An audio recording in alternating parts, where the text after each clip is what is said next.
लोकशाहीर अण्णाभाऊ साठे जयंतीनिमित्त भाषपूल येथे विविध पक्ष संघटनांच्या वतीने लेनिन चौकात अभिवादन. धुळे शहरातील लेनिन चौक या ठिकाणी आज सकाळी 10 वाजता लोकशाहीर अण्णाभाऊ साठे जयंतीनिमित्त लेनिन चौकात लोकशाहीर अण्णाभाऊ साठे यांच्या पुतळ्यास पुष्पहार अर्पण करून अभिवादन करण्यात आले. लोकशाहीर अण्णाभाऊ साठे यांचा जयघोष करीत या ठिकाणी विविध पक्ष संघटनांनी घोषणा देत अभिवादन केले.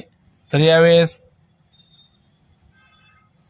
बंडू नाना गांगुर्डे, वाल्मिक अण्णा जाधव, देवीदास अण्णा वाघ, देवीदास कडरे, सजन जाधव, भूषण गांगुर्डे, बलराम गांगुर्डे, तुषार ससानी, देवीदास गांगुर्डे, मुरलीधर जाधव, बबलू वाघ, गौतम रामराजे, बबनराव गायकवाड, अमृत अण्णा कांबळे, गुलाब पैलवान पटाईत आदी सर्व पदाधिकारी, त्याचबरोबर मराठा समाज बांधव यांनी देखील या ठिकाणी अभिवादन केले.